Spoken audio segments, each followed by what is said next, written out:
নিরিবিলি সাধারণ একটা গ্রাম, ঠিক আর 5টা গ্রামের মতোই, কিন্তু অদ্ভুত সেখানকার রীতিনীতি যা গ্রামবাসী মেনে আসছে আজীবন। ওই গ্রামে কৃষ্ণপক্ষের রাতগুলোতে ঘুমোনো বারণ। কিন্তু কেন? গায়ের জঙ্গলে রয়েছে এক অদ্ভুত দেবতার মূর্তি যা দেখতে নেই, যে দেখে তার পরিণতি নাকি হয় মর্মান্তিক। রয়েছে এক অদ্ভুত জঙ্গল, যেখানকার গাছগুলো নাকি আসলে গাছ নয়, ছদ্মবেশী এক একটা প্রেতাত্মা। এসব কি শুধুই কুসংস্কার, নাকি এর আড়ালে রয়েছে অন্য কিছু? কাজের সূত্রে এই গ্রামেই এসে পড়ে 3 বন্ধু। কি হবে যখন তাদের ক্লান্ত চোখে ঘুম জড়িয়ে আসবে রাতের আঁধারে? চুপিসারে কেই বা আসবে তখন? কেন এই গ্রামে রাতে ঘুমোতে নেই? কোন দেবতার মূর্তি রয়েছে ওই দেবতার জঙ্গলে? লেখক মৃন্ময় দেবনাথের কলমে রাতে ঘুমোতে নেই।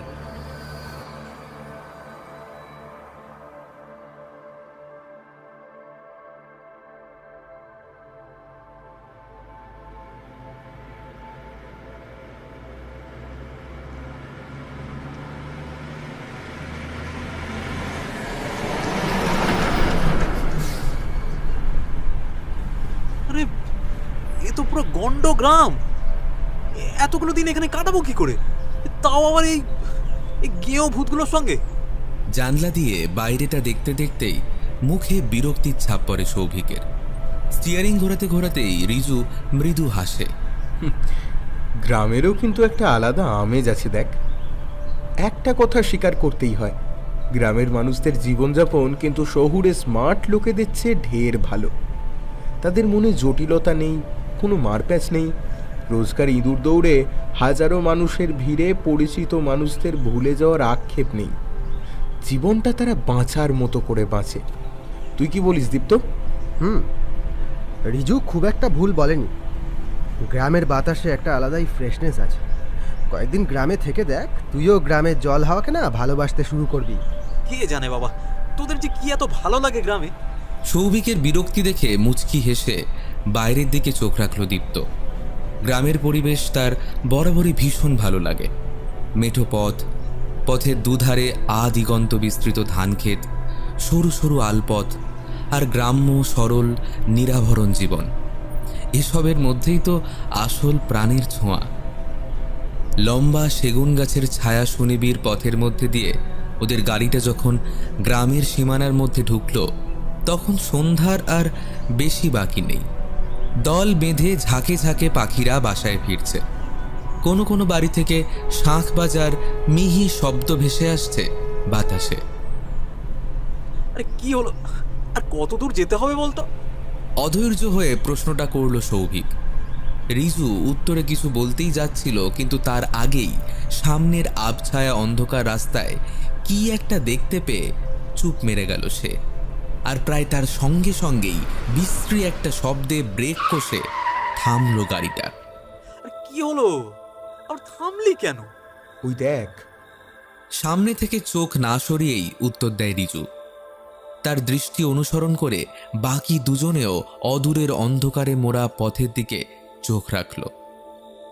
রাস্তার দুপাশে সারি সারি আকাশ ছোঁয়া সেগুন গাছ, আর ওই সেগুন গাছের ফাঁক গলে সাদাটে কুয়াশা একটু একটু করে জমাট বাঁধছে গোটা পথটায়। সেই কুয়াশা মাখা আলো আঁধারিতে গা মিশিয়ে একটা লোক কখন যেন এসে দাঁড়িয়েছে রাস্তাটার ঠিক মাঝামাঝি।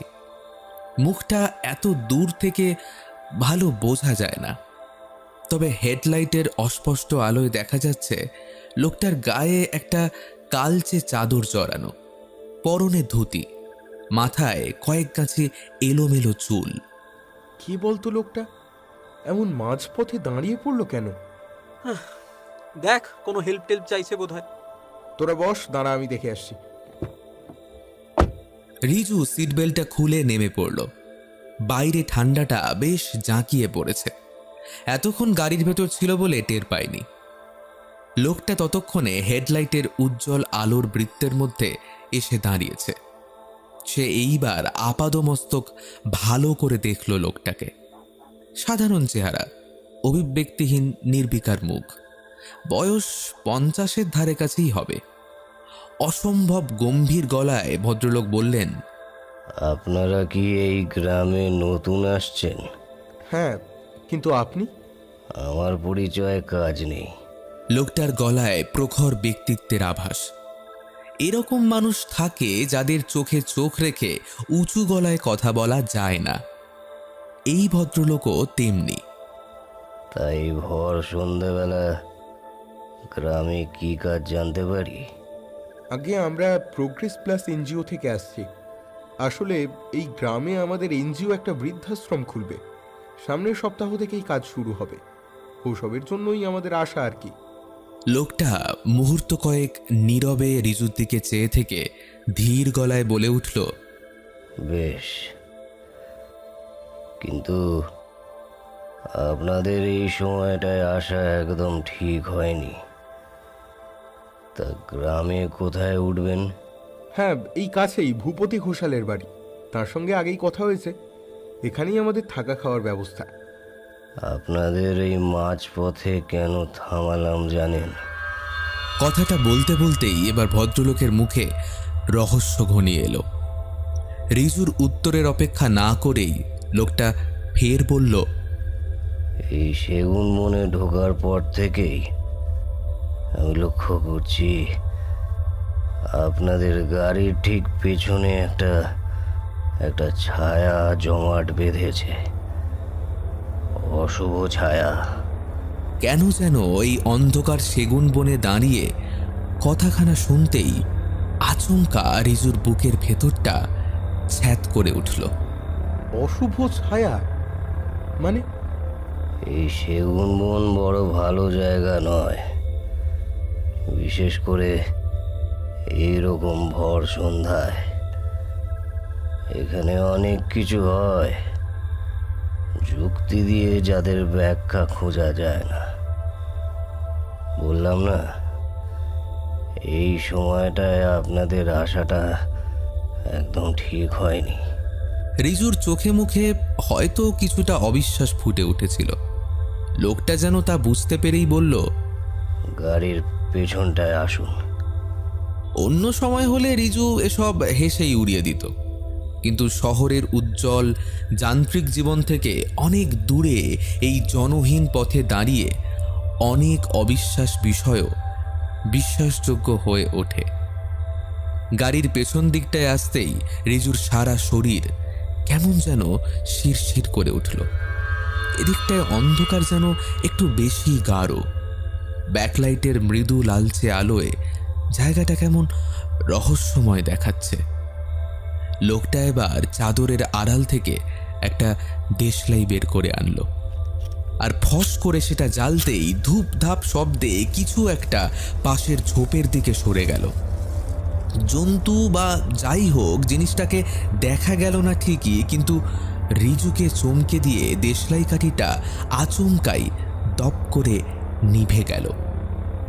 ঠিক স্বাভাবিকভাবে নয়, মনে হলো যেন একটা অদৃশ্য হাত আঙুলের চাপে আগুনটা নিভিয়ে দিল। ওটা কি ছিল? সন্ধ্যার আধারে এরা পথিকের পিছু নেয়। এই জন্যই রাত বিরেতে গাঁয়ের লোক বনে জঙ্গলে যাতায়াত করলে সাথে আগুন রাখে। আমি যদি আজ না দেখতাম, তবে আপনাদের সাথে এরা কি করত সেটা বলা যায় না। এই প্রথমবারের জন্য লোকটার গম্ভীর মুখে একটা চেরা হাসি খেলে গেল। স্তব্ধ হয়ে শুনছিল রিজু। তার মন এখন বিশ্বাস অবিশ্বাসের মাঝামাঝি এক আশ্চর্য টানা পড়েনে ভুগছে। তার যুক্তিবাদী মন বলছে লোকটার কথাগুলো নেহাতি গ্রাম্য কুসংস্কার ছাড়া আর কিছুই নয়, কিন্তু চোখ যা দেখল, কান যা শুনল, মস্তিষ্ক তা অবিশ্বাস করে কি করে। লোকটা আবার বলে উঠল, এসব হয়তো বিশ্বাসও করবেন না, কিন্তু রাতের আধারে এই গ্রামে এমন অনেক কিছু ঘটে যা স্বাভাবিক নয়। যান যান, এখন তাড়াতাড়ি এখান থেকে চলে যান। এই বনে আর দেরি করবেন না। একবার আপনাদের গন্ধ ওরা পেয়েছে, হয়তো আবার আসবে। যান যান যান, চলে যান। রিজু কি বুঝলো কে জানে, হন হন করে এগিয়ে এসে এক টানে গাড়ির দরজা খুলে উঠে বসল। ঘন ঘন নিঃশ্বাস পড়ছে তার। সৌভিক কৌতূহলী হয়ে জিজ্ঞাসা করল, এই এতক্ষণ ধরে কি বললো লোকটা? পরে বলছি। গাড়ি স্টার্ট করলো রিজু। লোকটার কথাগুলো এখনো ওর মাথায় ঘুরপাক খাচ্ছে। সবচেয়ে বড় প্রশ্ন, তখন ঝটাপট শব্দে যে জিনিসটা সরে গেল, কি ছিল ওটা? লোকটার হাতের কারসাজি, না তার মনের ভুল? আনমনা হয়ে এসবই ভাবছিল সে। আচমকা দীপ্তর কথায় সম্বিত ফিরল। একটা ব্যাপার নোটিস করেছিস? হ্যাঁ, কি ব্যাপার? যতক্ষণ লোকটা গাড়ির সামনে দাঁড়িয়ে রিজুর সঙ্গে কথা বলল, ততক্ষণে একবারের জন্যেও লোকটা চোখের পাতা ফেলেনি। আমি হেডলাইটের আলোয় স্পষ্ট দেখেছি, যাকে বলে পুরো নিষ্পলক চাহনি।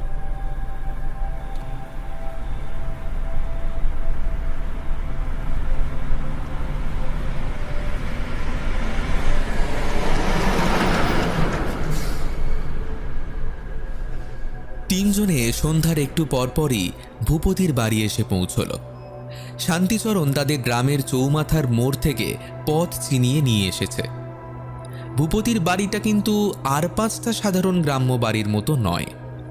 সদর দরজা দিয়ে ঢুকতেই একটা প্রকাণ্ড উঠোন, আর উঠোনটা মাঝখানে রেখে তার চারদিকে বর্গাকার একতলা বাড়িটা।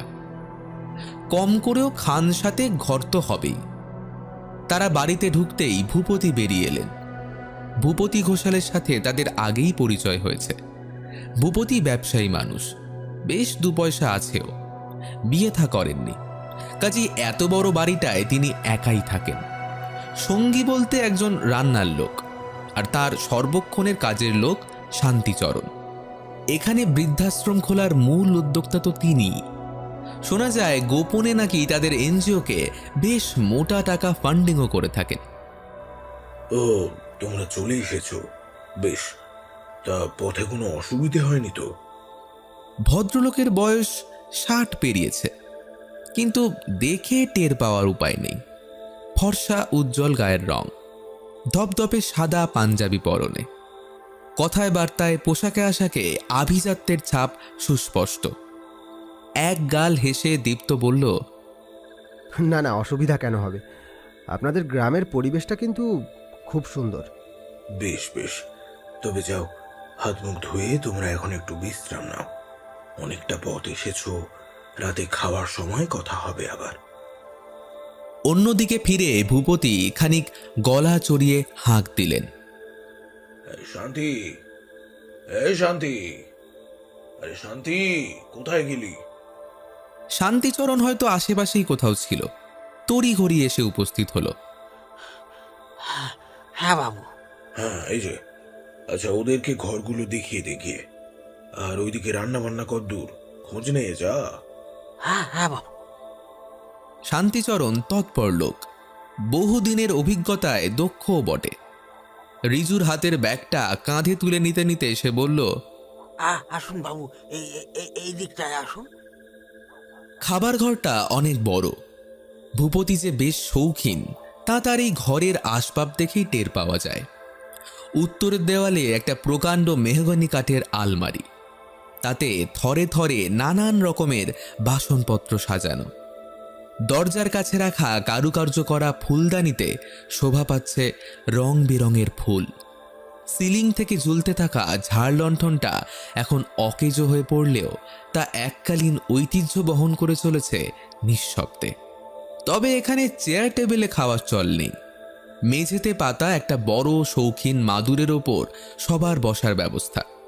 রান্নাটাও খাসা হয়েছে। খেতে খেতেই নানান বিষয়ে এলোমেলো আলোচনা চলছিল চারজনের মধ্যে। তা কাল থেকেই তোমরা কাজ শুরু করবে তবে? সকালে গিয়ে জায়গাটা একবার ভালো করে দেখে আসবো ভাবছি। তারপর ছোটোখাটো প্রাইমারি কাজগুলো সেরে নিয়ে যা কিছু শুরু করার করব। বেশ, তো শান্তিচরণকে বলে রাখবো, তবে ও তোমাদের নিয়ে যাবে। আসলে জায়গাটা গ্রামের একটু বাইরের দিকে। বেশ, তাহলে খাওয়া দাওয়ার পাট চুকিয়ে হাত মুখ ধুয়ে যখন ওরা আবার ঘরের দিকে ফিরবে, এমন সময় কি মনে হতে আচমকা ভূপতি তাদের পিছু ডাকলেন। আজ রাতটা ভালো করে ঘুমিয়ে নাও, হয়তো এরপর ঠিক মতো ঘুম নাও হতে পারে। বেশ অবাক হলো তিনজন। অদ্ভুত তো, আজকের পর ঘুম না হওয়ার কি আছে? একবার বাকিদের মুখের দিকে তাকিয়ে নিয়ে সৌভিক জিজ্ঞেস করলো, কেন? না মানে হঠাৎ এরকম কেন বলছেন? না না না না, সেরকম কোনো কারণ নেই। আসলে এতটা পথ এসেছো, নিশ্চয়ই খুব ধকল গেছে। কাল থেকেই আবার কাজ শুরু করবে, তাই বলছি। যাও, ভালো করে বিশ্রাম নাও। শুভরাত্রি। হ্যাঁ।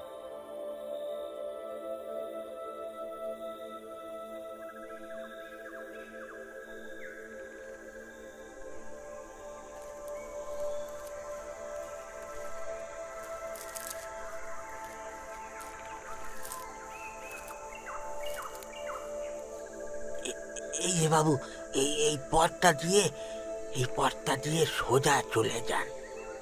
একটু এগোলেই জায়গাটা দেখতে পাবেন। হ্যাঁ, আসলে আমি আপনাদের নিয়ে যেতাম, কিন্তু পোস্ট অফিসে একটা মানি অর্ডার করতে হবে।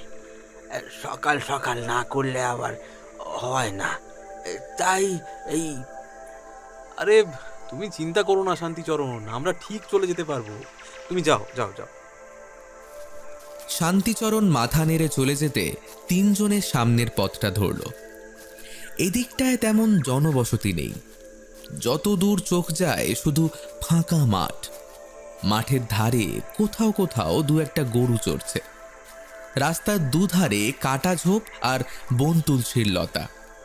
পথটা একটু এগিয়ে একটা বাঁক নিয়েছে। বাঁকের মুখে একটা বিশাল কদম গাছ। গাছটা পেরোতেই তাদের চোখে পড়ল একটা ফাঁকা মতো জায়গা। এক ঝলক দেখলেই বোঝা যায় এখানেই কনস্ট্রাকশনের কাজ হবে। ঝোপঝাড় কেটে পরিষ্কার করা হয়েছে জায়গাটা। ইট বালি সিমেন্ট ডাই করে রাখা একপাশে। বেশ অনেকটা বড় জায়গা জুড়ে হবে বৃদ্ধাশ্রম। মানুষজন বলতে আশেপাশে কেউই নেই। গাছের ফাঁক গলে আসা শীতের মৃদু রোদ গোটা জায়গাটায় এক অপূর্ব মায়ালোক তৈরি করেছে যেন। ঘুরতে ঘুরতেই রিজু দলের থেকে একটু আলাদা হয়ে পড়েছিল। কাল সন্ধ্যার ঘটনার পর থেকেই ও কেমন যেন আনমনা হয়ে রয়েছে। কি যে ভাবছে তা সে নিজেও ঠিক জানে না, কিন্তু সর্বক্ষণই একটা বিজাতীয় চিন্তা মাথায় দলা পাকিয়ে উঠেছে। আর তার সাথে সাথেই একরকম বর্ণনাতীত অনুভূতি। ঠিক স্বাভাবিক নয়। আত্মমগ্ন হয়ে হাঁটতে হাঁটতে ও যে ঠিক কোন দিকে এসে পড়েছে তা তার নিজেরই খেয়াল নেই। খেয়াল যখন হলো তখন সূর্য প্রায় মাথার ওপর উঠে এসেছে। হাত ঘড়িটার দিকে একবার তাকালো রিজু। সর্বনাশ, ঘড়ির কাঁটা জানান দিচ্ছে প্রায় 11:30। নিশ্চয়ই দীপ্ত আর সৌভিক ওকে খুঁজছে। ইস, এতটা দূরে চলে আসা হয়তো ঠিক হয়নি। আর দেরি না করে উল্টো দিকে হাঁটা লাগালো সে।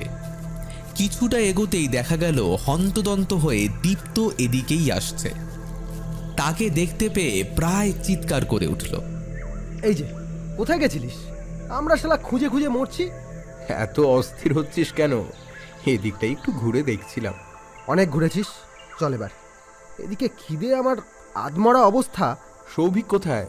তোকে খুঁজতেই তো সাইটের ওপাশটায় গেল। বিশ্বেশ্বর মণ্ডলের সঙ্গে কথা হয়েছে, কনস্ট্রাকশন কবে থেকে শুরু করবে। কথা বলতে বলতেই আবার স্পটের কাছটাতেই চলে এসেছে ওরা। কিন্তু আশেপাশে সৌভিককে কোথাও দেখা গেল না। কিরে, কোথায় সৌভিক? এদিকটাতেই তো যেতে দেখলাম। আয় দেখি। ফাঁকা জমিটার ধার ঘেঁষে ঝোপঝাড়ের মধ্যে দিয়ে একটা পায়ে চলা পথ সোজা এগিয়ে গেছে। সেটা ধরেই এগোতে লাগলো দীপ্ত। কনস্ট্রাকশন সাইটটা বাঁ দিকে রেখে সুরিপথটা গিয়ে মিশেছে একটা ঘন সুপারি বাগানে। এখানটায় আকাশ ছেয়ে রয়েছে সারি সারি সুপারি গাছে, আর মাটি ঢাকা পড়ে গেছে দীর্ঘদিনের বেড়ে ওঠা অযত্ন লালিত আগাছায়, জঙ্গলে আর ঝোপঝাড়ে। বোঝাই যায় এখানে বহুদিন মানুষের পা পড়েনি। বলছিস এই জঙ্গলে সৌভিক আমায় খুঁজতে এসেছে? আরে আমরা কি থোড়াই জানতাম যে এদিকে এমন জঙ্গল? তুই ফিরছিস না দেখে তোকে খুঁজতে আমি ওদিকটায় গেলাম, আর সৌভিক এদিকটায়। এখানে এখন ওকে ওই তো চলে এসছে। এই আমায় খোঁজবার নাম করে এই ঘন জঙ্গলে ঢুকে কি করছিলিস বলতো? হ্যাঁ, একটা গাছের আড়াল থেকে বেরিয়ে এসে সৌভিক জিন্সে আটকে পড়া কাঁটা ঝোপের ডালপালাগুলো সরাতে সরাতে বলল,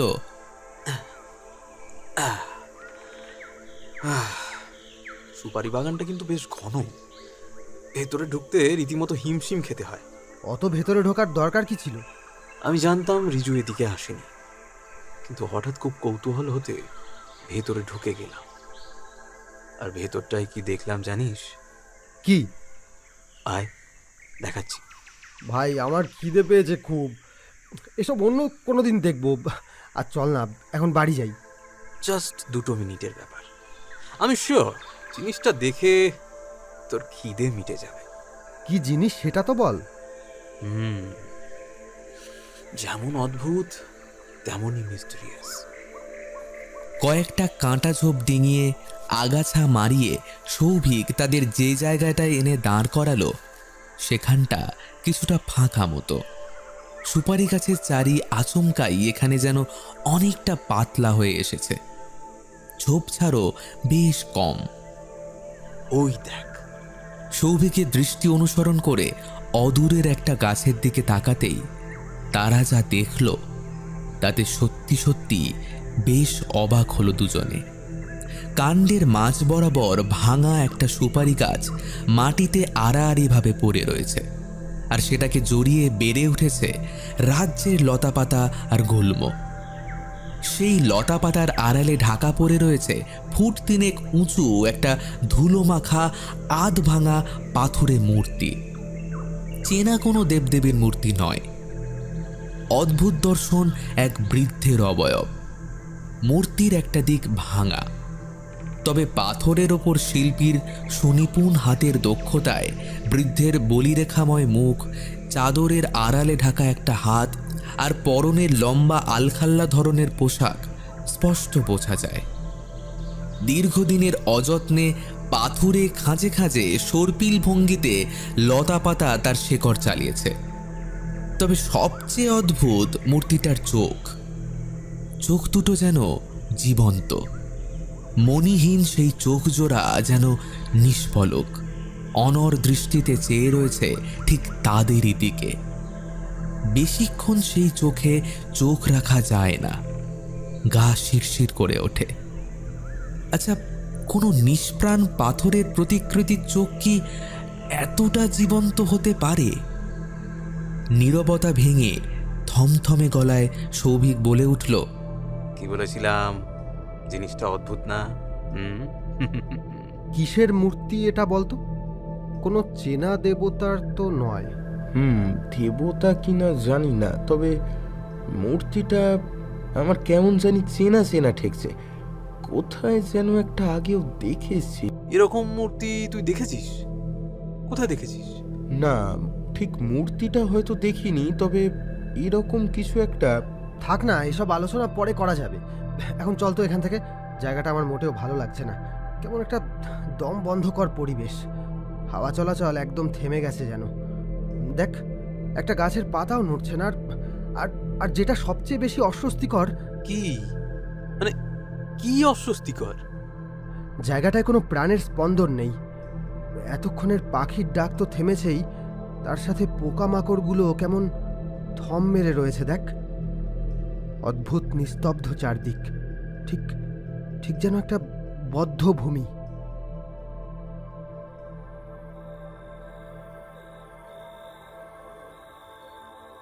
রাত অনেক হয়েছে। দূরে কোথাও একটা রাতচরা পাখি এক টানা ডেকে চলেছে। এমনিতেই গ্রামে ঠান্ডাটা একটু বেশিই পড়ে।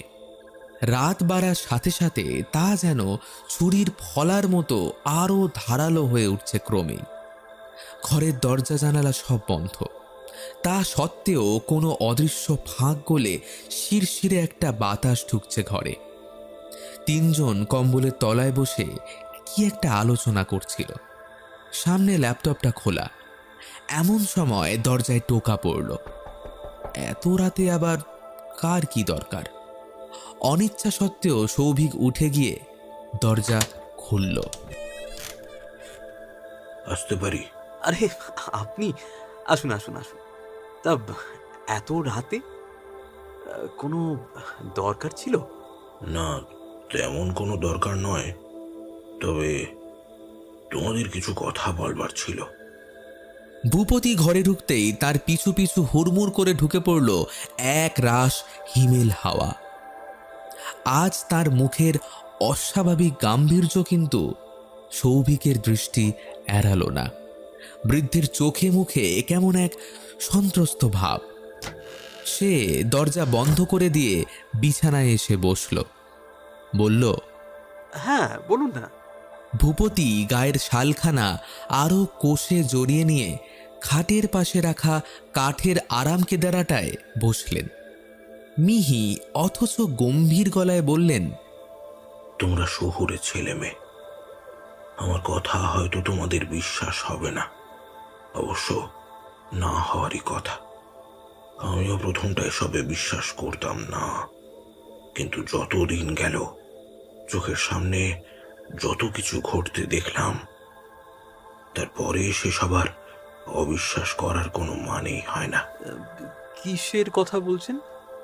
দরজাটা ভালো করে বন্ধ করেছিলে তো? খোলা জায়গায় ওর কথা বলতে নেই যে। তোমাদেরকে আমি কাল রাতে কি বলেছিলাম মনে আছে?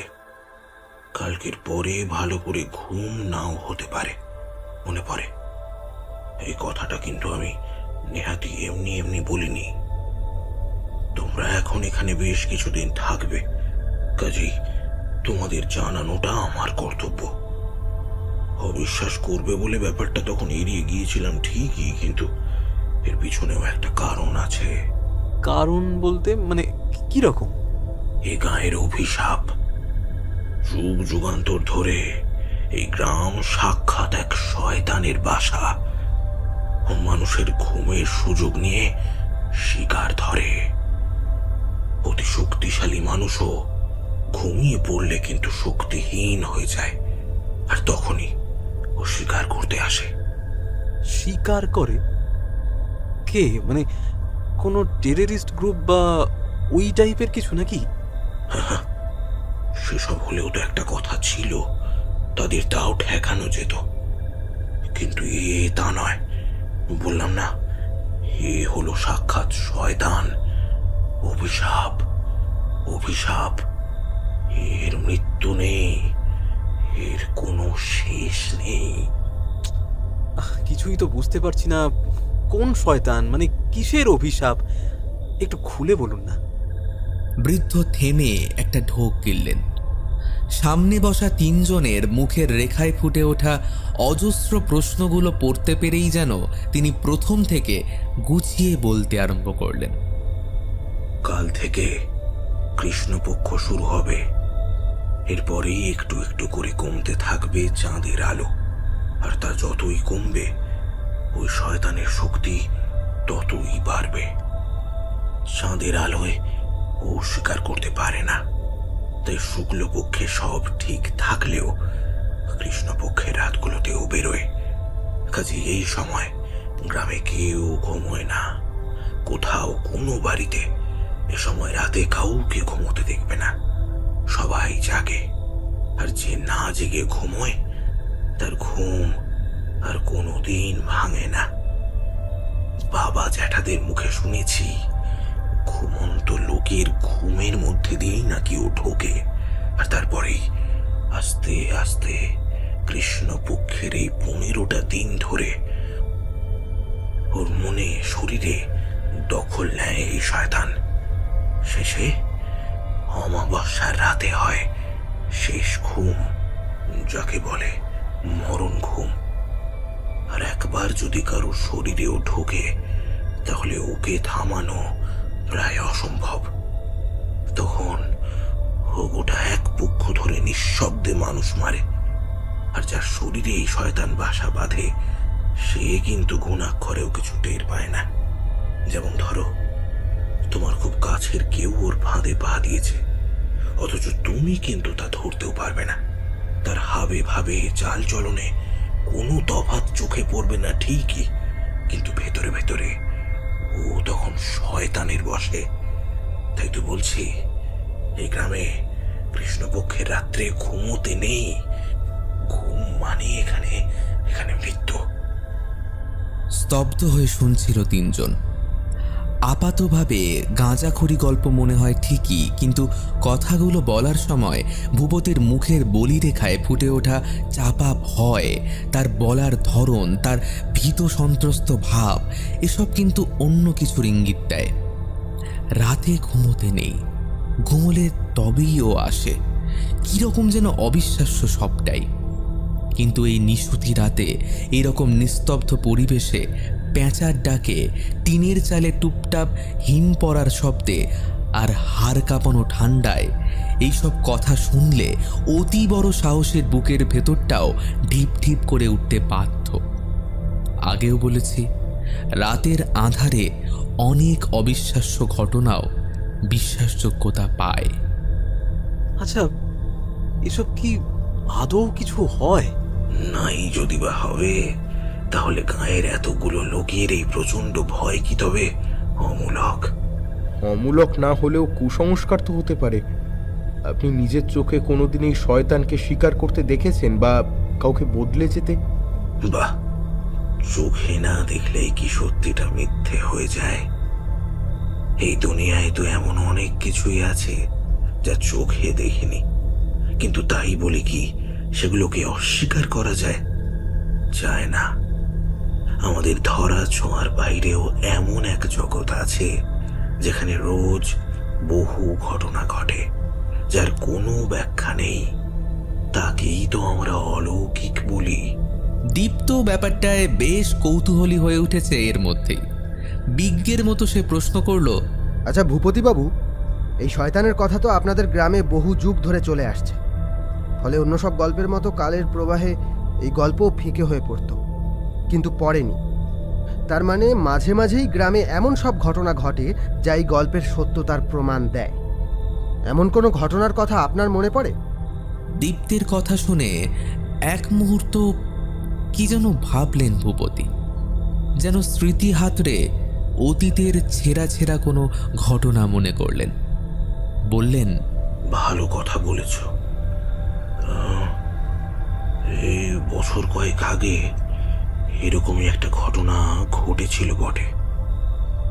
তখন ছিল ভাদ্র মাস। সেবারে ঘোর বর্ষা নেমেছে। কৃষ্ণপক্ষ পড়তে না পড়তেই তা যেন আরো বাড়ল। তা ওপাড়ার নগেন বাগদি ছিল একেবারে চরম মাছ শিকারী। নদী, খাল, বিল যেখানেই মাছের খবর পেত ওখানেই গিয়ে জুটত সে। দিন নেই রাত নেই, সব সময় তার মাছ ধরার সাজ সরঞ্জাম নিয়ে এসে চলেছে। তা সেবারে এই নগেন বাগদিকে শয়তানে ধরল। কিভাবে সেটা কেউ ঠিক বলতে পারে না, তবে অনেকে মনে করে কয়েক রাত জেগে মাছ ধরার ক্লান্তিতে ও কৃষ্ণপক্ষে ঘুমিয়েছিল, আর তাতেই হ্যাঁ, আবার কেউ কেউ এও বলে যে মাছের লোভে ও এমন কোনো জায়গায় গিয়ে পড়েছিল যেখানে যাওয়া ওর মোটেই ঠিক হয়নি।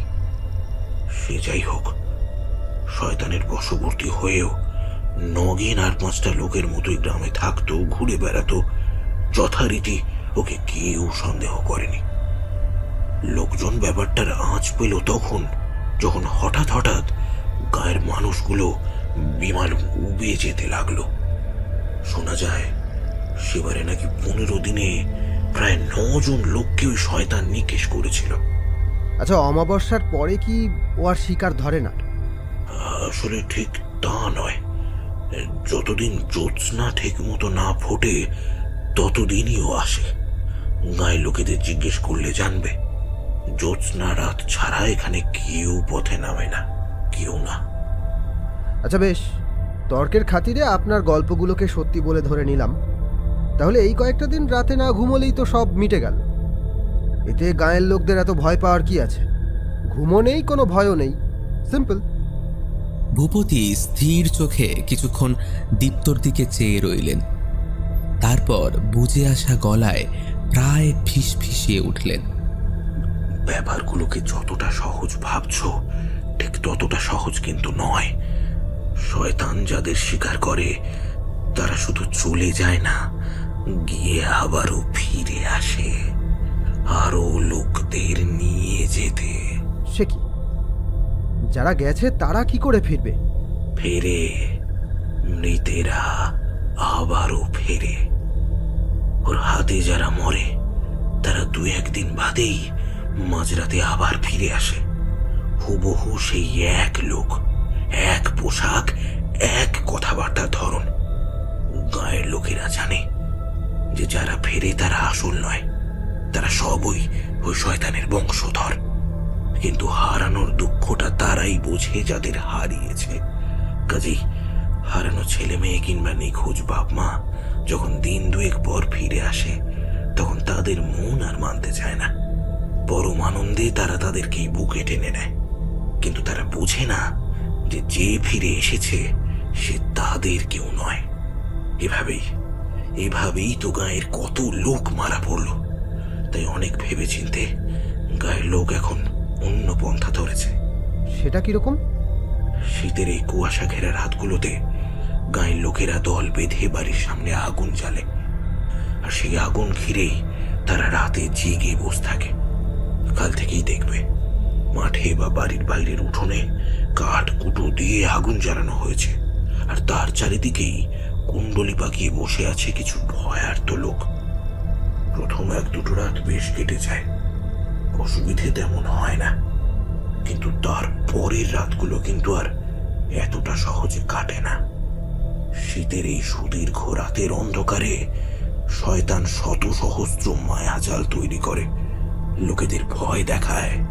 আর মৃতেরা কোনো কথা নেই, বার্তা নেই, আচমকাই কিসের ভয়ে যেন দেওয়ালের উজ্জ্বল টিউবলাইটটা দপদপ করে উঠল।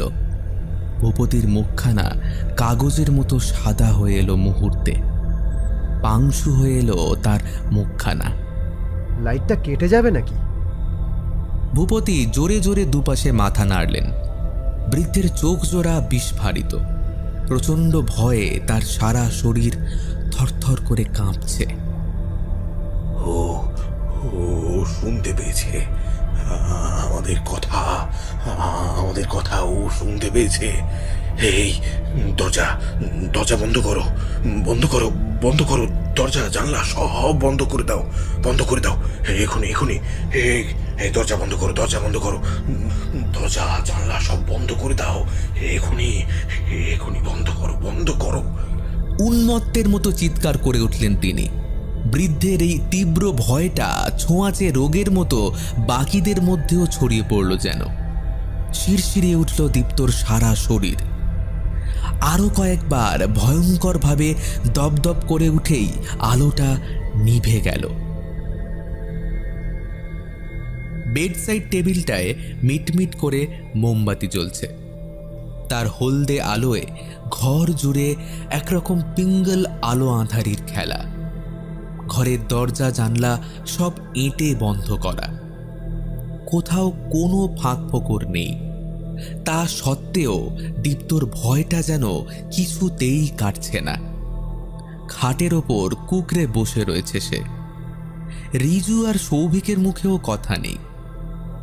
আলো চলে যাওয়ার পর আর এক মুহূর্তও দেরি করেননি ভূপতি। তড়িঘড়ি উঠে পড়েছিলেন। তার অস্বস্তি, সেই ভয় সব মিলিয়ে এক অনাগত বিপদের সংকেত দিয়ে গিয়েছে যেন। যাওয়ার আগে তিনি বারবার ওদের প্রত্যেককে সাবধান করে দিয়েছেন রাতের বেলা কোনো মতেই তারা যেন ঘরের জানালা দরজা না খোলে। কৃষ্ণপক্ষের আঁধার নামছে যে। অনেকক্ষণ পর নীরবতা ভেঙে প্রশ্ন করল সৌভিক। বলল, ভদ্রলোকের কথাগুলো শুনে তোদের কি মনে হয়? আদৌ কি শয়তান বলে কিছুর অস্তিত্ব আছে, না সবটাই কুসংস্কার? না মনে হয়। ভূপতিবাবুর কথায় যুক্তি না থাকলেও তার যে এসবের প্রতি অগাধ বিশ্বাস তা কিন্তু বেশ বোঝা যায়। আচ্ছা, তিনি শুধু আমাদের ভয় দেখানোর জন্য এসব করছেন না তো? তা এসব করে ওর লাভ? আর সত্যি যদি তা হয় তাহলে বলতে হবে ভদ্রলোক খুব ভালো অভিনয় করেন। সত্যি না মিথ্যে সেটা তো কাল রাত হলেই বোঝা যাবে। চল, আজ ঘুমিয়ে পড়। Good night. পরের দিনটা কাজের মধ্যে দিয়েই বেশ কেটে গেল। বেলা বাড়তে গত রাতের চাপ বাঁধা ভয়টাও তাদের মনে যেন অনেকটাই ফিকে হয়ে এলো। তবে অস্বস্তিটা শুরু হলো তখন যখন আবার সন্ধ্যা ঘনিয়ে রাত নামতে আরম্ভ করল। সন্ধ্যার একটু পর পর শান্তিচরণ চা আর তেলে ভাজা নিয়ে রিজুর ঘরে এলো। তিনজনই তখন সেখানে ছিল। চায়ের ট্রেখানা টেবিলে নামিয়ে রেখে শান্তিচরণ মাথা নিচু করে কিছুক্ষণ দাঁড়িয়ে রইল। হয়তো কিছু বলতে চায়, কিন্তু ঠিক সাহস পাচ্ছে না। কিছু বলবে শান্তি? আগে বাবু, আপনাদের একটা কথা। একবারের জন্য ইতস্তত করল সে। পর মুহূর্তেই ভয় মেশানো গম্ভীর গলায় বলল, রাত নেমেছে বাবু, হ্যাঁ রাত নেমেছে। এখন এখন যতই যা হয়ে যাক কিছুতেই ঘুমোবেন না জানো। সে কি? ওসব তোমাদের গাঁয়ের নিয়ম, তোমরা মানবে, আমাদের এসবের মধ্যে টানছো কেন? আর তাছাড়া সারাদিন খাটাখাটনি করে রাতে না ঘুমোলে চলবে কি করে? কাল কত কাজ আছে জানো? আমি আমি মুখ্য সূক্ষ্ম মানুষ বাবু, জানি আপনাদের অনেক কাজ থেকে, কিন্তু কিন্তু দয়া করে আমার কথাটুকু শুনবেন। এই কয়েকটা দিন রাতগুলোতে ঘুমোবেন না, ঘুমোতে নেই। ঘুমোলে একটা ঢোক গিলে বাকি কথাগুলো চেপে গেল শান্তিচরণ। ওর মুখের রেখায় এখন স্পষ্ট হয়ে ফুটে উঠেছে আদি অকৃত্রিম ভয়। কি হলো? থেমে গেলে কেন? বলো, কি হবে ঘুমোলে? জানি না বাবু, তবে ঘুমোতে নেই, ঘুমোতে নেই। বাইরের উঠোনে আগুন জ্বালানো হয়েছে, অনেকে রয়েছে ওখানে। বড় বাবু আপনাদের সেইখানে একবার যেতে বলেছেন। ভূপতির বাড়ির বাইরেটায় উঠোন পেরিয়ে একটা বাগান মতো জায়গা। আম, জাম, লিচু আর কাঁঠাল গাছে ভর্তি। তার সামনেটাতেই লতা পাতা আর এক রাশ শুকনো কাঠ জড়ো করে আগুন জ্বালানো হয়েছে। আশেপাশের বাড়ির বেশ কয়েকজন নিশাচর লোক আগুন ঘিরে গোল হয়ে বসেছে। হলদে আলোয় জায়গাটা অস্পষ্ট আলোকিত। দীপ্ত আর সৌভিককে সেদিকে আসতে দেখে ভূপতি নিরুত্তাপ গলায় অভ্যর্থনা করলেন। চলে এসছো তোমরা? বেশ, বসো বসো। কৃষ্ণপক্ষের আকাশ ঘন মেঘে ঢেকে রয়েছে। চাঁদ তো দূর, একটা তারাও দেখা যাচ্ছে না। অভেদ্য ঘন কুয়াশার আস্তরণ চারদিকে। মাঝে মাঝেই একটা হাড় হিম করা শিরশিরে বাতাস বইছে, আর তাতেই দুলে দুলে উঠছে লকলকে আগুনের শিখা। ভূপতি ছাড়াও জনাশাতেক প্রবীণ লোক সেখানে রয়েছেন বটে, কিন্তু সবার আগে নজর পড়ে উবু হয়ে বসে থাকা আপাদমস্তক চাদরে মোড়া এই বয়স্ক লোকটার দিকে। লোকটার উপস্থিতিটাই অদ্ভুত। ফ্যাকাশে মুখ, কঠিন চোয়াল, গালে কয়েকদিনের না কামানো খোঁচা খোঁচা দাড়ি। দলের মধ্যে থেকে একজন তাদের বসার জন্য কুয়াশা ভেজা মাটির ওপরই একটা ছেঁড়া চাটাই পেতে দিল। এরা শহর থেকে এসেছে। ওই বৃদ্ধাশ্রমটার কাজ শুরু হবে তারই তদারকি করতে। ভূপতি বাকিদের সাথে তাদের পরিচয় করিয়ে দিয়ে এবার সেই চাদর মোড়া লোকটার দিকে ফিরলেন। ইনি অবিনাশ মুখুজ্জে। এনার পূর্বপুরুষেরা একসময় এই গাঁয়ের জমিদার ছিল। আহ ভূপতি, পরিচয় পর্ব পরে সেরে নেওয়া যাবে কর।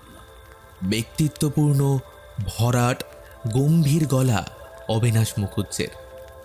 জনহীন আমবাগানের গাছে গাছে ধাক্কা খেয়ে সেই গলার স্বর যেন প্রতিধ্বনিত হলো কয়েকবার। তিনি মুখ তুলে এবার সৌভিকদের দিকে তাকালেন। আশা করি তোমরা ভূপতির কাছ থেকে এ গায়ের অপদেবতার কথা শুনেছ। নীরবে ওপর নিচে মাথা নাড়ল দীপ্ত। বেশ, তোমরা যদি এখনো এসব কথা গালগল্প মনে করে অবিশ্বাস করে থাকো, তবে জেনে রাখো তোমরা সবচেয়ে বড় ভুল করছো। না মানে ঠিক অবিশ্বাস নয়, তবে তোমাদের হয়তো এর মধ্যেই অনেকে অনেক রকম ভাবে সাবধান করেছে। তা সত্ত্বেও আমি আবারও বলছি, কষ্ট হলেও এক এক পক্ষ জেগে কাটাবে। সবই তো বুঝলাম, কিন্তু অবিনাশবাবু নিষিদ্ধ এই রাতে ঘুমোলে ঠিক কি হয়? না মানে ওই অপদেবতা আসে এটা জানি, কিন্তু কিভাবে? অন্য সকলের মতো এই অনাকাঙ্ক্ষিত বিষয়টা নিয়ে আলোচনা করতে গিয়ে অবিনাশের গলাও স্বাভাবিকভাবেই খাদে নামল। ঘুমের মধ্যে দিয়ে। এই সময়টা ঘুমোলে মানুষ উদ্ভট বিজাতীয় সব স্বপ্ন দেখে। ও স্বপ্ন নয়, দুঃস্বপ্ন। সেগুলোর কোনো মাথা মুন্ডু নেই। দুঃস্বপ্ন দেখে তুমি চমকে জেগে উঠবে। কিছুক্ষণ পর হয়তো তাতস্থ হয়ে ভাববে সবটা তো একটা স্বপ্ন বই, আর কিছুই নয়। কিন্তু ততক্ষণে যা অঘটন ঘটার তা ঘটে গিয়েছে। শয়তান তোমার স্বপ্নের মধ্যে দিয়ে তোমার ভেতরে প্রবেশ করেছে, মনের ভেতর। তারপর একটু একটু করে মৃত্যুর দিকে এগিয়ে যাওয়া। শুধু তাই নয়, গিয়েও আবার ফিরে আসা। খুব ভয়াবহ এই অশুভ শক্তিরা। অনেকদিন থেকেই আপনাদের গ্রামে এই অশুভ শক্তির বাস, তাই না? গ্রামের ছেলে বুড়ো সবাই সেসব জানে, কিন্তু কিভাবে এই অপশক্তির সৃষ্টি, এর শুরু কোথায়, তা নিয়ে তো কেউ কিছু বলে না। আগুনে কাঠ পোড়ার মর্মর শব্দ আসছে। প্রত্যেকে স্তব্ধ, নিশ্চুপ, নির্বাক। ঠান্ডাটা যেন বেড়েছে আরো। স্তিমিত হয়ে আসতে থাকা আগুনে একটা কাঠের টুকরো গুঁজে দেন অবিনাশ। জানলে তবে তো বলবে। এই শয়তানের উৎস সম্পর্কে গ্রামে কেউই তেমন কিছুই জানে না। অনেকে বলে বহুদিন আগে নাকি গ্রামের একদল মানুষ কোনো গভীর জঙ্গলে এই অপদেবতার সাধনা করত। কোনো কারণে তাদের দেবতা রুষ্ট হন, আর সেই থেকেই নাকি এই বিপত্তি। আবার অনেকে বলে এই অপদেবতা নাকি এখনো গ্রামের কোনো ঘন জঙ্গলে থাকেন, যেখানে সাধারণ মানুষের প্রবেশ নিষেধ। অবিনাশ একটা ঢোক গিলে চারদিকে একবার সতর্ক দৃষ্টি বুলিয়ে নিলেন। আগুনের দিকে আরো ঘন হয়ে বসে বললেন, শোনা যায় সেই জঙ্গলেই নাকি কোথাও ওই অপদেবতার মূর্তি লুকিয়ে রাখা আছে। আর মানুষ যদি কোনোভাবে ওই জঙ্গলে পৌঁছয় আর ওই মূর্তিকে একবার দেখে ফেলে, তাহলে তার মৃত্যু অনিবার্য। ওই মূর্তি নাকি ঘোর অশুভ। তবে সবচেয়ে অদ্ভুত কি জানো? লোকে বলে ওই জঙ্গলের গাছগুলো নাকি একটাও আসল গাছ নয়। ওগুলো সব সেই মৃত মানুষেরা। দিনের বেলা ওরা গাছের রূপ নিয়ে থাকে আর শয়তানকে রক্ষা করে। অবিনাশ থামলেন, কিন্তু কারুর মুখে কোনো কথা ফুটল না। দীপ্তর বুকের ভেতরটা আচমকাই ঢিপ ঢিপ করতে শুরু করেছে। তবে কি সে যা ভাবছে তাই? কোনো মতে সে সৌভিকের মুখের দিকে চাইল। সৌভিকের মুখটাও এর মধ্যেই পাংশু হয়ে এসেছে। কেউ যেন তার মুখের সমস্ত রং ব্লটিং পেপার দিয়ে শুষে নিয়েছে এক লহমায়। সৌভিকের মনেও কি সেই প্রশ্ন যা দীপ্ত ভাবছে? আচমকা ভূপতি বলে উঠলেন, এই তোমাদের আরেকজনকে দেখছি না তো, সে কোথায়? মাথায় যেন আকাশ ভেঙে পড়ল দীপ্তর। ঠিকই তো, রিজু তো তখন তাদের সাথে আসেনি। কথায় কথায় অনেকটা সময় কেটে গেছে, অথচ রিজু এখনো নেই। হঠাৎ দীপ্তর মনে একটা চোরা আশঙ্কা উঁকি দিতে আরম্ভ করলো। রিজু এতক্ষণে ঘুমিয়ে পড়েনি তো? সর্বনাশ! সৌভিক তড়িঘড়ি উঠে দাঁড়িয়ে বলল, আমরা কি দেখে আসছি, চল দীপ্ত, রিজুকে ডেকে আনি কি। ওরা চলেই আসছিল, এমনই সময় পেছন থেকে অবিনাশের ঠান্ডা স্বর ভেসে এলো।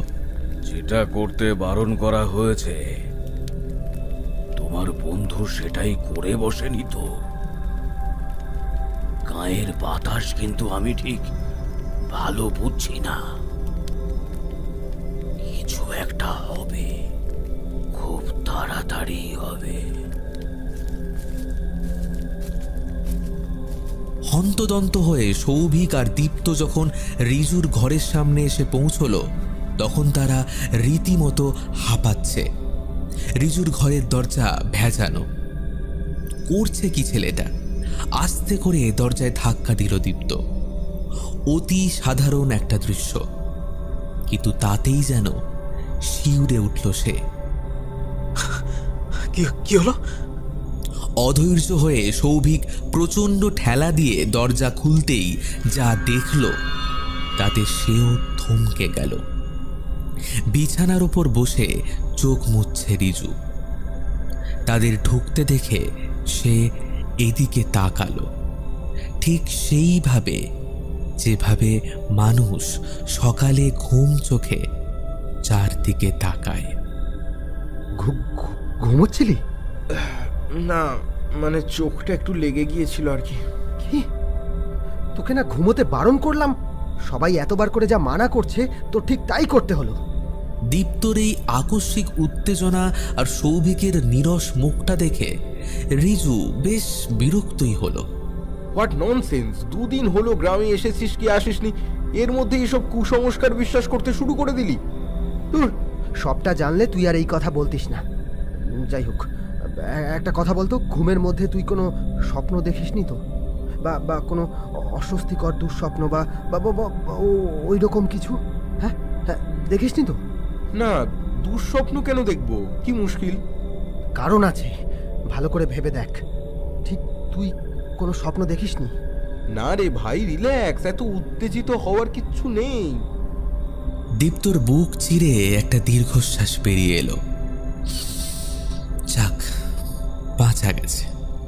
তবে একটা সন্দেহ এখনো তার মনের মধ্যে খচখচ করছে। সেদিন জঙ্গলে সৌভিক ওর কাঁধে হাত রাখল।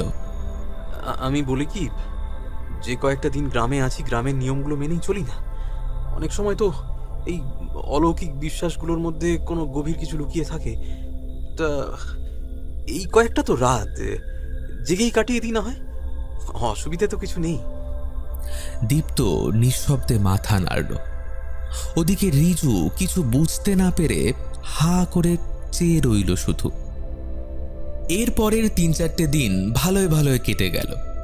দিনটা কখনো কাজে, কখনো ঘুমিয়ে, আর রাতটা আগুন জেলে হরেক রকম লৌকিক অলৌকিক গল্প করে কিংবা ঘরে জেগে বসে বেশ কাটিয়ে দিতে লাগলো 3 জনে। সেদিন রাতে রিজুর ঘুমিয়ে পড়ার কথাটা ইচ্ছে করেই ওরা কাউকে বলেনি। দীপ্তর অবশ্য অবিনাশ মুখুজ্জের কাছে আরও কিছু জানবার ছিল। বেশ কয়েকটা প্রশ্ন জমে উঠেছে ওর মনে। অবিনাশবাবু যে এসব বিষয়ে অনেকটাই জ্ঞান রাখেন তা তার কথায় বার্তায় বেশ বোঝা যায়, কিন্তু সমস্যা অন্য জায়গায়। লোকটা সে রাতের পর আর আসেননি। ভূপতিকে অবশ্য জিজ্ঞেস করেছিল দীপ্ত, তবে কোনো সদুত্তর পায়নি। 5 দিনের দিন রাতের বেলা আবার আগুনের পাশে এসে বসল ওরা। শুকনো লতাপাতা দুমড়ে গনগনে আগুন জ্বলছে। বাড়ির মহিলারা সাধারণত বাইরে আসেন না। ভেতর বাড়িতে উনুন জেলে নানা রকম গল্প করেই রাত কাবার করে দেন। আজ সন্ধ্যের পরপরই একদল ছোকরা খানিক দূরে দূরে গাছের গায়ে মশাল বেঁধে দিয়ে গেছে। প্রকাণ্ড সব জোনাকির মতো জ্বলছে সেগুলো। আশেপাশে অন্ধকার তেমন নেই, সর্বত্রই এক হলদে আলো আঁধারির খেলা। আজ আকাশে ছেঁড়া ছেঁড়া মেঘের আড়ালে মাঝে মাঝেই ভাঙা চাঁদ জেগে উঠছে। ঘড়ির রেডিয়াম ডায়ালে সময় রাত প্রায় 11:15। এমনিতে গ্রাম বাংলায় এই সময়টা গভীর রাত, তবে কৃষ্ণপক্ষ এর ব্যতিক্রম। এক অব্যক্ত ভয়ে এই সময় এখানকার মানুষ ঘুমোতে ভয় পায়, ভাবতেও অবাক লাগে। নিশাচরের মতো তারা আঁধার মেখে ঘুরে বেড়ায়। দীপ্ত লক্ষ্য করল রাত জাগা মানুষগুলোর চোখে এতদিন যে সজাগ ভাব ছিল, আজ যেন তা আচমকাই আরো অনেক বেশি ভীত সন্ত্রস্ত হয়ে উঠেছে। বারবারই আশেপাশে ভয়ার্ত চোখ বুলিয়ে কি যেন একটা খুঁজছে তারা। দূরে কোথাও একটা রাত চড়া পাখি ডাকছে।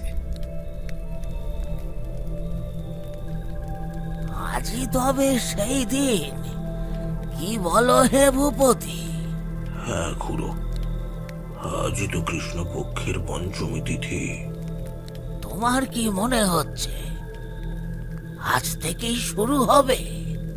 এতকাল তো তাই হয়ে আসছে। সেই যা হোক, আগুনে আর কটা কাঠ ফেলে দাও দেখি, আজ আগুনের আঁচ যেন না কমে। এতক্ষণ ভূপতি আর তার খুড়োর কথাবার্তা মন দিয়ে শুনছিল সৌভিক। মাথা মুন্ডু কিছুই বুঝতে না পেরে প্রশ্নটা করেই বসল। কি শুরু হবে? আর তাছাড়া আজ এত বাড়াবাড়ি রকমের সাবধানতা কেন? রাস্তায় রাস্তায় মশাল জ্বালানো হয়েছে দেখছি। ভূপতি এতক্ষণ যাকে খুড়ো বলে সম্বোধন করছিলেন তিনিই বলে উঠলেন, ওই যে বললাম, আজ থেকেই তো শুরু হবে। শয়তানের আসল খেলাই শুরু হবে আজ থেকে। প্রতি মাসে কৃষ্ণ পঞ্চমীর রাত থেকেই তাই তো শুরু হয়। আসল খেলা? আসল খেলা বলতে? যারা মরেছে আজ থেকে তারা আবার ফিরতে শুরু করবে। দল বেঁধে ওরা ফিরবে, কিন্তু সুবিধে একটাই, ওরা আগুনে খুব ভয় পায়। কাজেই আগুনের সামনে ওরা আসে না। তাই তো আজ পথে পথে মশাল জ্বালা হয়েছে, ওদের যতটা সম্ভব দূরে রাখার জন্য। কি কি হয় ওরা আসলে? সে কি ভূপতি তোমাদের বলেনি? ওরা আরো শিকার ধরতে আসে, শয়তানকে উৎসর্গ করবে বলে। হাজারো ছল করে ওরা মানুষ মারে। যারা এর মধ্যেই কোনো না কোনো নিয়ম ভেঙেছে তাদের মধ্যেও ঢুকেছে, কিন্তু আমরা তো তা ধরতে পারি না। তারা তো মানুষের রূপে আমাদের মধ্যেই থাকে। কাজেই কৃষ্ণ পঞ্চমীর রাত থেকে এর পরের কয়েকটা দিন যারা দল বেঁধে আসে তাদের দেখে চিনে নিতে হয় কে আসলে আমাদের মধ্যে থাকা ছদ্মবেশী শয়তান। চিনতে পারলে কি করেন? তাকে জ্যান্ত আগুনে পুড়িয়ে মারা হয়। যদিও এতটা সহজে। খুড়ো কথাটা শেষও করতে পারেননি তার আগেই তাদের দলটা থেকে একটু দূরে অন্ধকারে কুয়াশার মধ্যে একটা ছায়ামূর্তি দেখা গেল। লম্বা শীর্ণকায় এক মানুষের অবয়ব। মুখটা ভালো বোঝা যায় না। ধক করে উঠল দীপ্তর বুকের ভেতরটা। রিজু ভয় পেয়ে তার হাতখানা খামচে ধরেছে। খুড়োর কথা মতোই কি তাহলে ওরা ফিরতে শুরু করলো? নিকষ জমাট অন্ধকারের অবয়বটা আরো কাছে এগিয়ে এলো। বাতাসে শোনা গেল এক ভরাট গম্ভীর পুরুষ কণ্ঠ। ভয় নেই, আমি। উফ, অবিনাশ মুখ হচ্ছে। ধীর পায়ে এগিয়ে এসে তিনি আগুনের পাশে দাঁড়ালেন। কয়েক মুহূর্ত নিশ্চলভাবে লালচে শিখাগুলোর দিকে চেয়ে থেকে আচমকা পাশাপাশি বসা ওদের তিনজনের দিকে চোখ ফেরালেন। ধারালো হিমশীতল চাহনি। বুকের ভেতরটা অবধি যেন স্পষ্ট দেখতে পাচ্ছেন। আজ তোমরা ঠিক সময় মতো চলে এসেছো দেখছি। ভয় পাওনি তো? না মানে ভয় কেন পেতে যাব? বেশ, তাহলে তোমাদের একটা কথা বলি, ভয় পেয়ে যেও না যেন।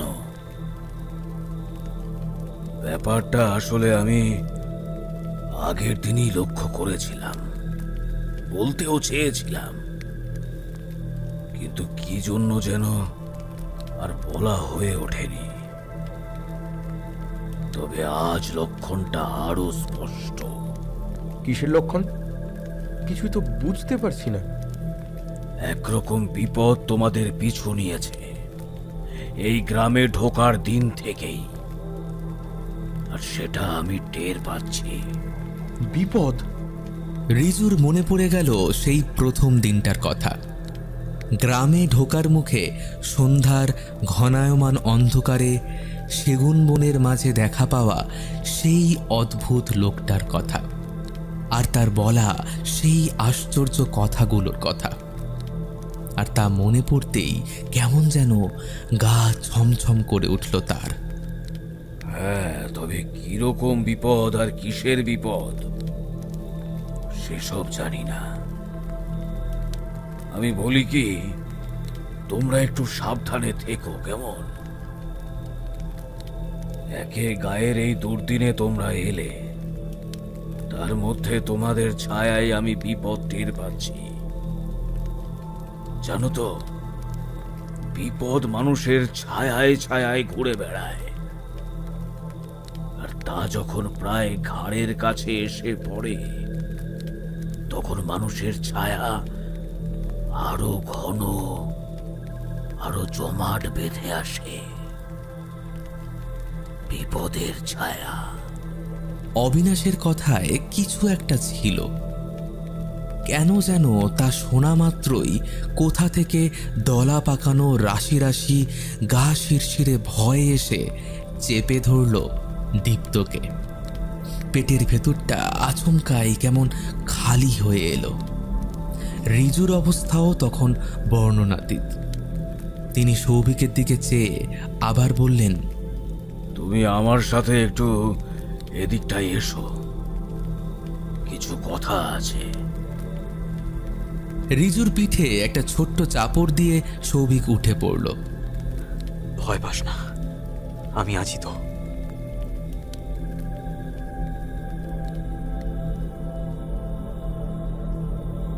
বিপদের গন্ধ তো টের পাচ্ছি, তাছাড়াও অন্ধকারে একটা কাঁঠাল গাছের তলায় দাঁড়িয়েছে দুজনে। অদূরের একটা মশালের আবছা আলো সৌভিকের মুখে বাঁকা হয়ে পড়েছে। কেমন যেন রহস্যময় দেখাচ্ছে ওর ফ্যাকাশে মুখখানা। তাছাড়া তাছাড়া কি অবিনাশ বাবু? তোমাদের মধ্যে যে কোনো একজনের শরীরে শয়তান বাসা বেঁধেছে। ঠান্ডা নিরুত্তাপ গলায় বললেন অবিনাশ। কেঁপে উঠল সৌভিক, কেঁপে গেল ওর গলাও। কি কি বলছেন? ঠিকই বলছি। কিন্তু কিন্তু কি করে? আর আর আমাদের মধ্যেই বা কেন? জানি না, তবে আমি স্পষ্ট বুঝতে পারছি তোমাদের মধ্যে কোনো একজনকে অপদেবতায় পেয়েছে। অনেকক্ষণ চুপ করে রইল সৌভিক, অনেকক্ষণ। তার হাত পা কেমন যেন অবশ হয়ে আসছে, গলার কাছটা ভারী ভারী ঠেকছে। কষ্টে কি একসময় ধরা গলায়ও বলে উঠল, কাকে বশ করেছে শয়তান? কে সে? সেটাও জানি না, বুঝতে পারছি না।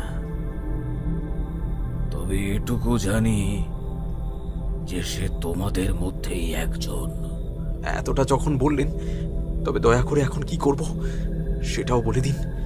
কি করবে? উপায় যে এখন শুধু একটাই। ডুকরে কেঁদে উঠল সৌভিক, কাঁদতে কাঁদতেই জড়িয়ে ধরল অবিনাশকে। বৃদ্ধ পরম মমতায় তার মাথায় হাত বুলিয়ে দিতে লাগলেন। ভেঙে পড়ো না, সবটাই নিয়তির খেলা। সব।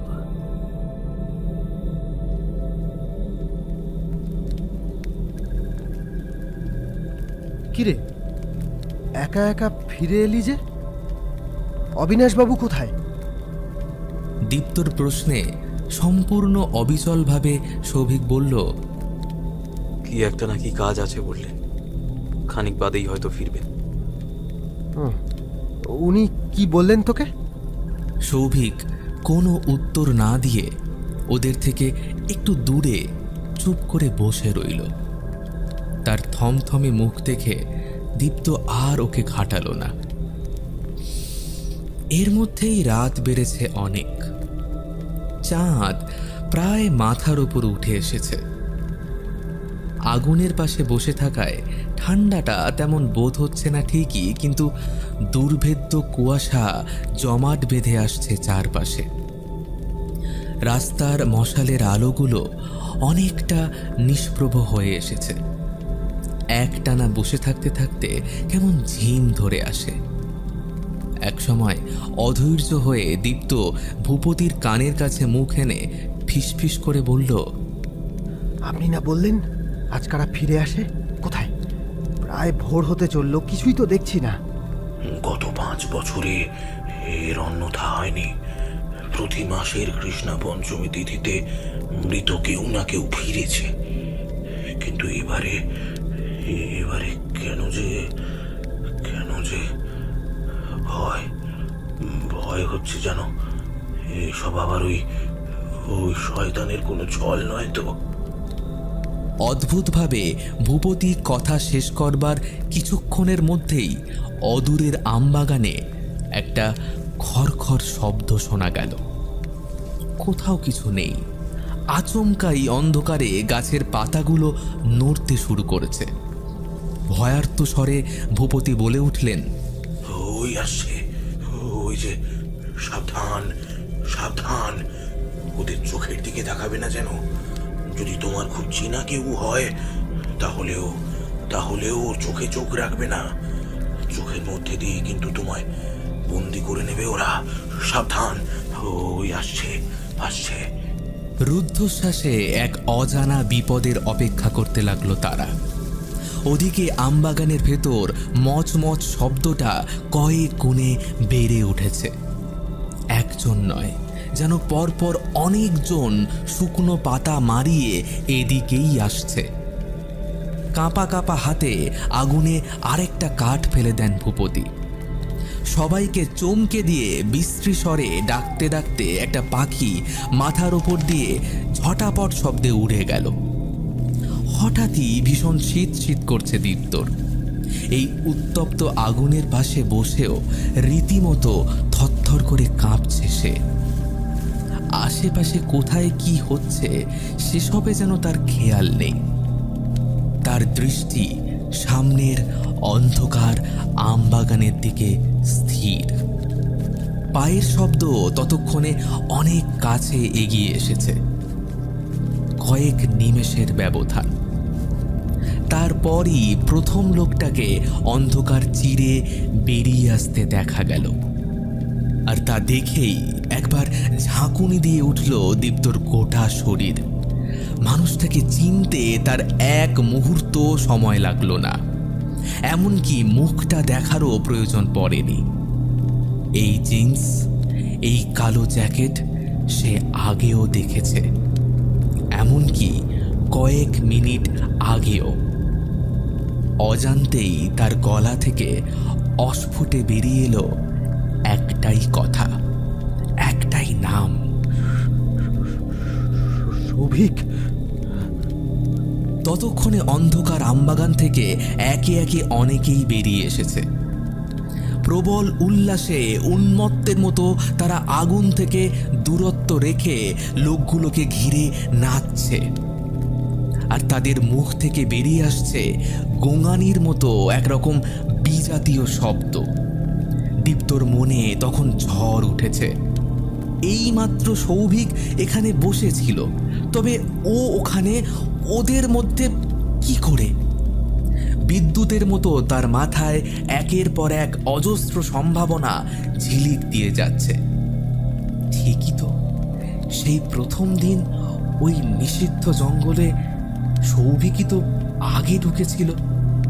ওই মূর্তিটাও তো সেই প্রথম দেখে। শয়তান কি তাহলে তখনই ওকে? সৌভিক তবে এখন বুঝতে পারছি, এর জন্যই সেদিন আমাদের ওই মূর্তিটা দেখানোর জন্য ওর এত উৎসাহ। এখন এখন কি হবে রিজু? কি আবার হবে? সৌভিক আর নেই। এতদিন যে আমাদের সাথে ছিল সে সৌভিক নয়, অন্য কেউ। এখন আমাদের বাঁচতে হবে। চল এখান থেকে। কোথায় যাবি? তুই কি ভুলে গেলি ওরা ওরা ওরা শুধুমাত্র আগুনে ভয় পায়? এখন এই আগুনের পাশ ছেড়ে যাওয়া সেফ হবে না। আমি ভুলিনি, তুই নিজেই হয়তো ভুলে যাচ্ছিস। সৌভিক আমাদের বন্ধু ছিল, আমাদের সব উইক পয়েন্টও জানে। এখানে হ্যালুসিনেশন তৈরি করে আমাদের মারতে ওর বেশিক্ষণ সময় লাগবে না। কাজেই আমাদের এখান থেকে পালাতে হবে। রিজুর নার্ভ যে এরকম অসম্ভব রকমের শক্ত তা দীপ্ত জানত না। নইলে এই প্রচণ্ড বিপদের মধ্যে দাঁড়িয়েও কেউ এতটা নির্বিকার হয়ে কথা বলতে পারে? রিজু উঠে দাঁড়ালো। শয়তানগুলোর উল্লাস আরো বেড়েছে। এই নির্জন রাতে তাদের গোঙানির শব্দ আকাশের বুকে প্রতিধ্বনিত হয়ে আবার যেন ফিরে ফিরে আসছে। যদি বাঁচতে চাস তো আমার সাথে আয়। এখানে বসে মরতে চাইলে থাকতে পারিস। আমি চললাম। না না, আমিও যাব। গ্রেট। প্রায়ান্ধকার জায়গাটায় দীপ্ত ঠিক খেয়াল করল না। খেয়াল করলে সে দেখতে পেত রিজুর ঠোঁটের কোণায় ফুটে উঠেছে একটা তীর্যক হাসির রেখা। ভূপতি সহ বাকি প্রত্যেকে তখন চোখ বুজে রাম নাম জপ করতে আরম্ভ করেছে। ওরা কিছুই টের পেল না। রিজু দীপ্তর হাত ধরে ছুট লাগালো। আম বাগান পেরিয়ে একটা কাঁঠাল গাছের তলায় আসতেই থমকে গেল ওরা। একটা ঘন কালো অবয়ব তাদের পথ রুখে দাঁড়িয়েছে। সিলিউয়েটের মাথাটা হেলে রয়েছে একপাশে। হঠাৎই কাঁঠাল গাছে লাগানো নিভু নিভু মশালটা প্রাণশক্তি ফিরে পেয়ে দপ করে জ্বলে উঠল। আবছায়া অন্ধকার কেটে একটা উজ্জ্বল হলদে আলো ছড়িয়ে পড়ল চারদিকে। আর সঙ্গে সঙ্গে অবয়বটাকে চিনতে পারল দীপ্ত। অবিনাশবাবু, আপনিও? কি করে?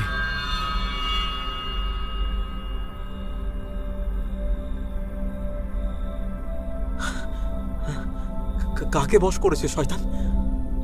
কে সে? সেটাও জানি না হে, বুঝতে পারছি না। তবে এটুকু জানি যে সে তোমাদের মধ্যেই একজন।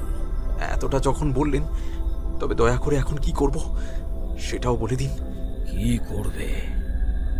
উপায় যে এখন শুধু একটাই, হয় শয়তান সবাইকে মেরে তবেই থামবে, নইলে যার মধ্যে শয়তান ঘাঁটি কেড়েছে তাকে অমাবস্যার আগে শেষ করতে হবে।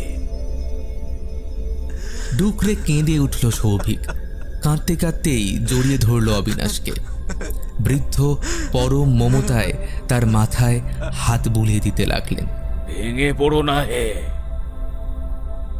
সবটাই নিয়তির খেলা। সব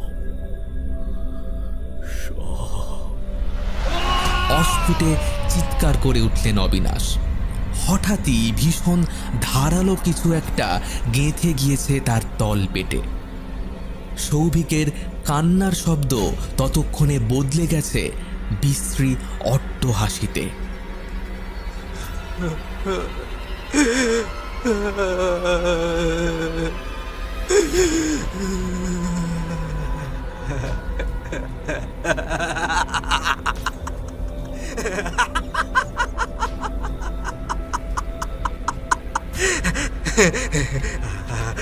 আপনার অনুমানই ঠিক ছিল। আমাদের তিনজনের মধ্যেই একজনকে শয়তানে পেয়েছে বটে।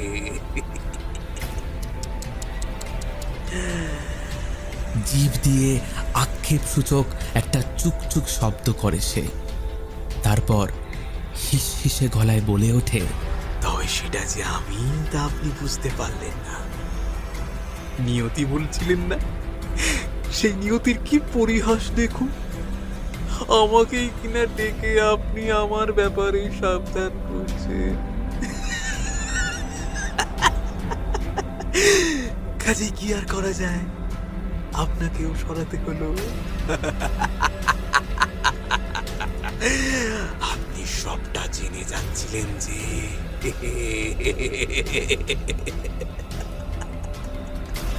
আবারও সাপের মতো ঠান্ডা গলায় হেসে উঠল সৌভিক। তার মুখে এখন অসম্ভব নিষ্ঠুর ক্রূরতা। ধপ করে অবিনাশের নিথর দেহটা মাটিতে পড়ল। মৃত্যুর আগে এরকম বিষম ধাক্কাটা হয়তো তিনি সহ্য করতে পারেননি। অবিনাশবাবু, আপনিও? কি করে?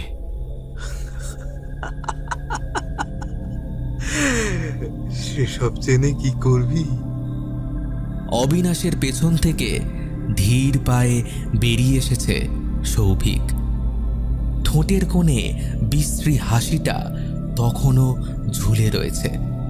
দেখেই কেমন যেন গা শিরশির করে ওঠে। ঘাড় ঘুরিয়ে দীপ্তর দিকে চাইল সে। ওর ঘোলাটে চোখ মরা মাছের মতো অনড় দৃষ্টি। এর জন্যই হয়তো গাঁয়ের লোকেরা বলে এদের চোখের দিকে তাকাতে নেই। এবার তোর পালা, দীপ্ত। না না না না না না, আমায় আমায় ছেড়ে দে, আমায় ছেড়ে দে। আমি আমি মরতে চাই না। না না না, প্লিজ প্লিজ প্লিজ প্লিজ, আমায় ছেড়ে দে, ছেড়ে দে। মরবি কেন? আমি তোকে নতুন জীবন দেব। এই জীবন অনেক সুখের। এই জীবনে কোনো মৃত্যু নেই, কোনো চাহিদা নেই, কোনো স্বার্থ নেই। শুধু শয়তানের হাতে নিজের প্রাণটুকু সঁপে দিয়ে অনন্তকাল ধরে বেঁচে থাকা। ওই যে ওই ওই ওই ওই ওই রিজুকে দেখ, রিজুকে দেখ।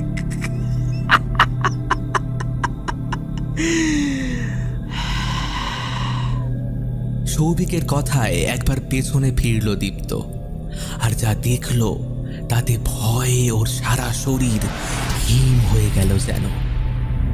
মনে হলো কেউ যেন ওর পা জোড়া টেনে গেঁথে দিয়েছে মাটির ভেতর।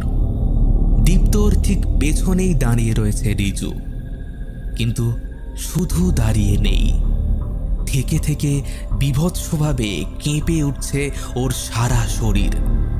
হাত পা দুমড়ে মুচড়ে যাচ্ছে। মনে হচ্ছে যেন একটা প্রকাণ্ড দৈত্য বেরিয়ে আসতে চাইছে ওর শরীরের ভেতর থেকে।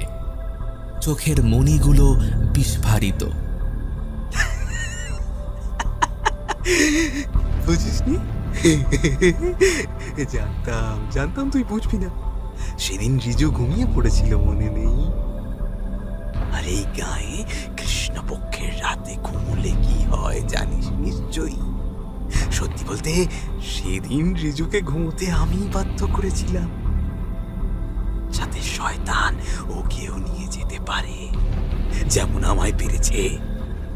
তাহলে এখন রইলি বাকি শুধু তুই। আয় আয় আয়, এগিয়ে আয়, এগিয়ে আয়, তোকে মেরে বাঁচিয়ে দেবো আমি। আয় আয় আয় আয় আয় আয়।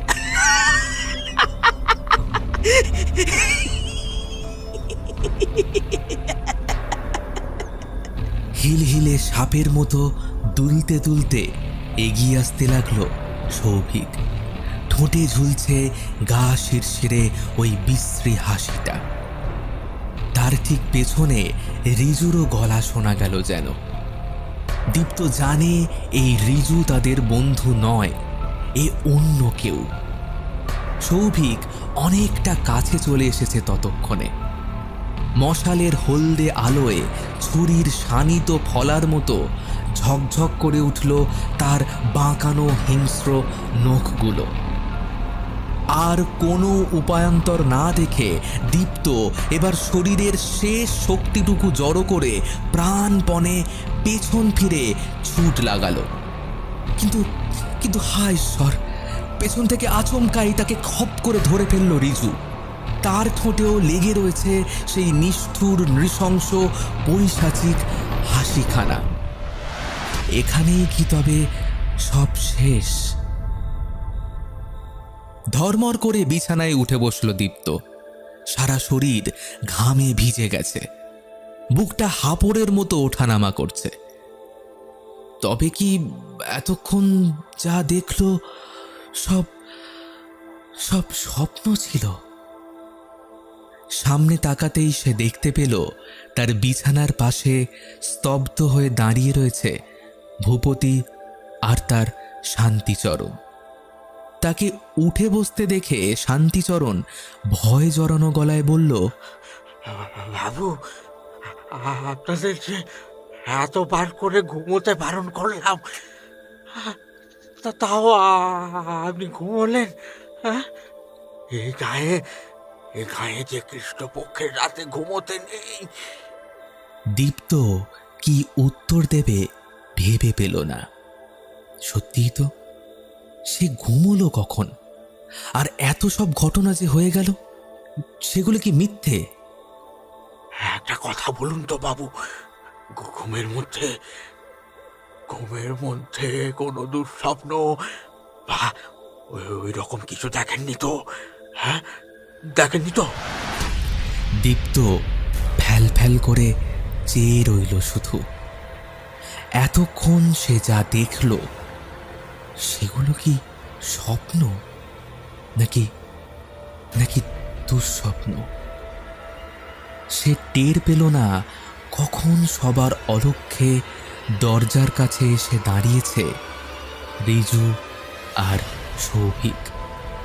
তাদের ঠোঁটে এখনো ঝুলছে আকর্ণ বিস্তৃত এক বাঁকা